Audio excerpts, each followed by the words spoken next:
How to balance cybersecurity and innovation.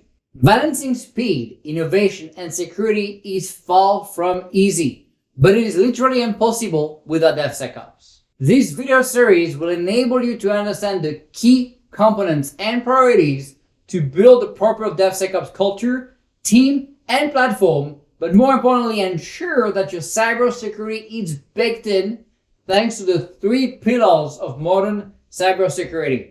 Check out that video if you have not seen it yet. Moving fast is pretty easy if you just forget about technical debt and cybersecurity debt. In fact, you're not really moving fast, you're just very good at creating a lot of technical debt. And soon enough, it will come back to haunt you for months as you will have to shut down all new work just to focus on tackling that short-sighted decision and all that technical debt. Now, you can also be very secure and turn off all your IT and go back to paper. But then again, this decision will come back to bite you and haunt you when you're forced to bankrupt the organization as you became irrelevant. As I've always said, I'm worried about hackers getting into DoD systems, but I'm even more worried that the DoD is going to become so irrelevant that no one is even going to bother trying to hack us anymore. Think about that one for a minute. The answer is simple. It's a balance. You must keep track of your innovation velocity and sprints and compare that to your cyber posture. Look at your continuous DevSecOps dashboard that should show you your number of CVEs to understand where you stand. If you don't have one, well, you're probably not mature enough in DevSecOps and should focus on that for now. Now, ideally, the more your teams learn about DevSecOps and continue to evolve, the more velocity of work will accelerate. But this cannot come at the cost of a worsened cyber posture. That's why keeping track of your technical and cyber debt is essential. Another way is to ensure that your cybersecurity is baked in, not bolted on.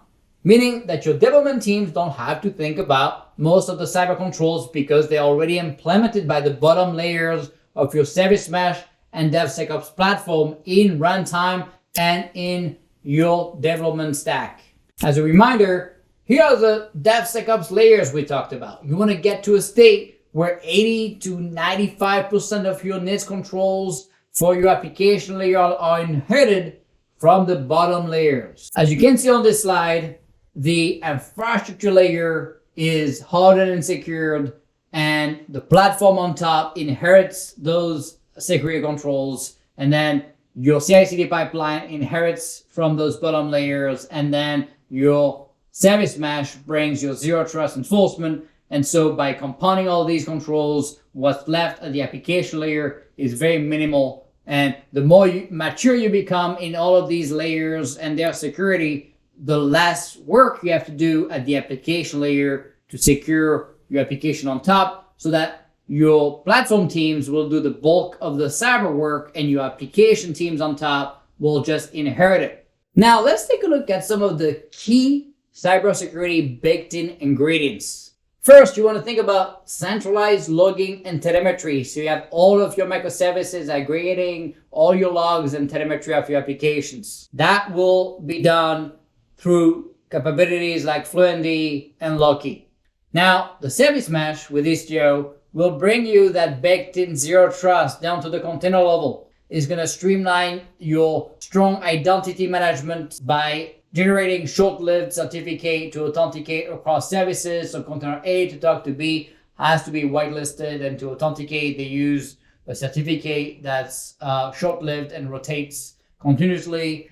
Of course, the Service Mesh is going to implement a mutual TLS encryption tunnel that's injected across your entire stack. So even if your teams forget about encryption, you know you're going to have your entire traffic encrypted because the encryption tunnel is injected by the sidecar proxy of Istio called Envoy.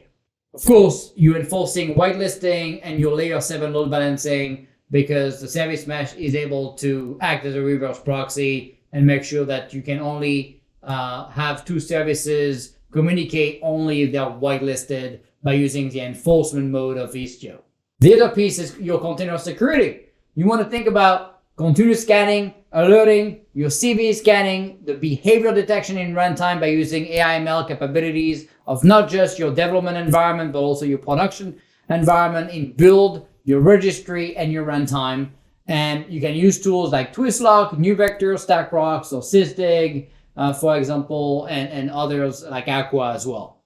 Then you can also use custom policies to detect unapproved changes in your Docker file that could be potentially done by malicious actors inside of your teams. And so by using tools like OnCall, you can enforce that policy and scan your Docker files to make sure you're preventing those. And then you can also use the gatekeeper capability using OpenPolicy and OPA to connect to your admission controller of Kubernetes and enforce different kind of rules like the provenance of the containers, or maybe preventing containers running with specific CVEs, for example.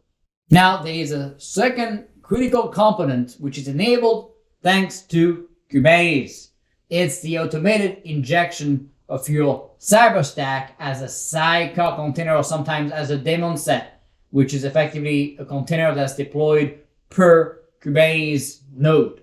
The sidecar enables you to decouple your mission container from your cyber container. That's game changing because you can update your cybersecurity as needed without having to coordinate across your mission teams. And that's why it is so important to mandate the use of Kubernetes and of your DevSecOps platform on top. And check out our video segment on why Kubernetes is a must, even if you think it's overkill. It's not. Kubernetes brings continuous security and enforcement. It's baked in, not bolted on after the fact.